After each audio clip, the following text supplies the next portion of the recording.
सुप्रभातम छात्रों, ध्यान दें। भूषण में सेवा शौर्य चल रहे थे। पुस्तक निकाल लें, आगे बढ़ें। देखिए तीसरा पद, चूटत कमान बान बंदूक को कबान मुश्किल हो तमुरचा नहू की ओट में ताई समय शिवराज हुकुम कह हल्ला कियो दावा बांधी वैद्य शिन पे बीरन ले जोट में। भूषण बनत तेरी हिम्मत कहाँ लो कहो किम्मत की यहाँ लगी है जाकी भट्ट जोट में ताओ दे दे मूछन कगूरन पे पाँव दे दे घाव दे दे हरी मुख कूदी पर कोट में। ध्यान दें, यहाँ भूषण कवि युद्ध का जो हाल है उस युद्ध के हाल का वर्णन करते हुए कहते हैं कि शत्रुओं की ओर से भयंकर धनुष बाणों, बंदूकों और कोकबान नामक भयंकर शब्द वाली बाणों की लगातार वर्षा हो रही है और ऐसे भीषण बाणों की वर्षा हो रही है कि मोर्चे की ओट में भी अपनी रक्षा मुश्किल से हो पा रही है। ऐसे भीषण युद्ध के समय में महाराज शिवाजी ने अपनी सेना के चुने हुए वीरों को साथ लेकर शत्रु को ललकारते हुए गर्जना के साथ आक्रमण का आदेश दे देते हैं। कवि भूषण आगे कहते हैं कि हे महाराज शिवाजी, तेरी उस हिम्मत का वर्णन मैं कहाँ तक करूं जिसकी वीरों के समूह में कोई कीमत ही नहीं, अर्थात वीरों के समूह में आपकी हिम्मत की कोई कीमत आंक नहीं सकता है। कहने का तात्पर्य है कि शिवाजी की हिम्मत अकथनीय है, वीरों के समाज में अत्यधिक सम्माननीय है। हे शिवाजी, तेरी सेना के दुर्धर्ष वीर अपनी मूछों पर ताव दे दे करके शत्रु के कगूरों पर पैर रख करके किले के ऊपर चढ़ते हुए शत्रु सैनिकों को घायल करके मार करके किले के अंदर कूद कर उस पर अपना अधिकार कर लेते हैं।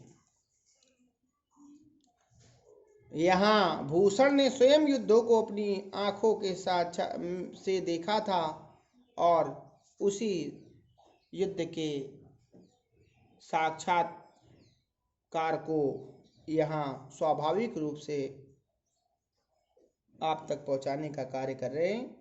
भाषा ब्रजभाषा है, शैली मुक्तक है, अनुप्रास पुनरुक्ति प्रकाश, रसवीर ओजगुण और छंद है मनहरण कवित्व। पुनः देखें अगला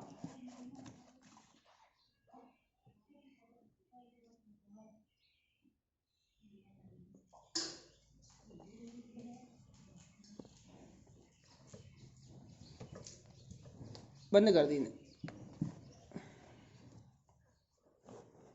अगला ध्यान दें। इंद्र निज हेरत फिरत गज इंद्र इंद्र को अनुज हेरे दुगधन दीस को भूषण बनत सुर सरिता को हंस हेरे विधि हेरे हंस को चकोर रजनीश को साई तने सर जायो करनी करिए तयवे हो तुय अचंबो देव कोटि हो 33 को पावत न हेरे तोरे जस में हीराने निज गिरी को गिरीश हेरे गिरिजा गिरीश को। ध्यान दें, यहाँ इस मनहरण कवित्र के माध्यम से भूषण कवि कहते हैं कि इंद्र अपनी ऐरावत हाथी को खोजते घूम रहे हैं और विष्णु भगवान क्षीर सागर को खोज रहे हैं। कवि भूषण कह रहे हैं कि हंस मानसरोवर सुर सरिता को खोज रहे हैं और ब्रह्मा जी अपने वाहन हंस को, उधर चकोर चंद्रमा को खोज रहे हैं। हे शाहजी के पुत्र शिवाजी, आपने इस प्रकार के कार्य कर दिखाए हैं कि जिनको देखकर 33 करोड़ देवताओं को भी अत्यंत आश्चर्य हो रहा है सब तुम्हारे यश में खोई हुई अपनी अपनी वस्तुओं को खोज रहे हैं। शंकर जी बर्फ से ढके हुए कैलाश पर्वत को खोज रहे हैं, तो पार्वती जी शंकर जी को ही खोजने में लगी हुई हैं। यहाँ यश का रंग सफेद माना गया है, इसलिए भूषण ने शिवाजी के उज्जवल एवं श्वेत यश में अनेक वस्तुएं समाहित कर दी हैं। भाषा ब्रजभाषा है, शैली मुक्तक है, अलंकार अतिशयोक्त और अनुप्रास है, रस अद्भुत है और छंद मनहरण कवित्व है।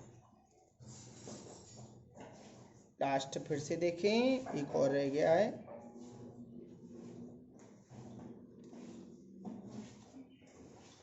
प्रेतनी पिशाचरु निशाचरी निशाचरी है, प्रेतनी पिशाचर निशाचर निशाचर हूँ मिली मिली आपस में गावत बधाई है। भैरव भूत प्रेत भूरी भूधर भयंकर से जुत्थ जुत्थ जो मिनी जामा तिजोरी आई है। किलकी के कुतूहल करती काली डिम डिम डमरू दिगंबर बजाई है। शिवा पूछे शिव सो समाज आज कहाँ चली, काहू पे शिवा नरेश भ्रकुटी चढ़ाई है। यहाँ देखिए, ध्यान दें, पुनः कवि भूषण कहते हैं कि प्रेतनियां, पिशाच, राक्षस और राक्षसियां एक दूसरे से मिलकर के आपस में बधाई दे रहे हैं कि आज तो हमें बिना किसी प्रयास के ही भरपूर भोजन करने को मिल जाएगा। आज सब छककर पूरी तरह तृप्त हो जाएंगे, क्योंकि अत्यंत विशालकाय पर्वतों के समान भयंकर भैरव भूत प्रेत योगनियां बड़े बड़े झुंडों में, जमात के जमात, दल के दल, झुंड के झुंड बनाकर वहां एकत्रित हुए हैं। मां काली खुशी और कुतूहल के मारे किलकारियां मार कर हंस रही हैं, अट्टहास कर रही हैं, और भगवान शिव डिम डिम करके अपना डमरू बजाने लगे हैं। माता पार्वती भूत प्रेतों आदि शिव गणों को जाते देख करके भगवान शिव से पूछने लगती हैं कि आज तुम्हारा भूत प्रेतों का यह समूह कहाँ जा रहा है? क्या महाराजा शिव जी ने किसी राजा पर अपनी भौं टेढ़ी की है? अर्थात क्या शिवाजी महाराज ने क्रोध से भर करके किसी राजा पर आक्रमण कर दिया है, जिससे उसकी सेना का भीषण संहार जान करके आपका यह प्रेत समूह अपनी भूख शांत करने के लिए वहां के लिए लगातार कूच करता चला जा रहा है। यहाँ महाराज शिवाजी के अप्रतिम शौर्य का वर्णन किया गया है।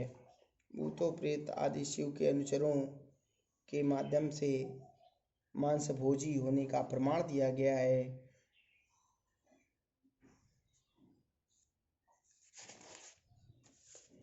ब्रजभाषा है, शैली मुक्तक है, अनुप्रास अतिशयोक्ति अलंकार हैं, अद्भुत रस है और छंद मनहरण कवित्व।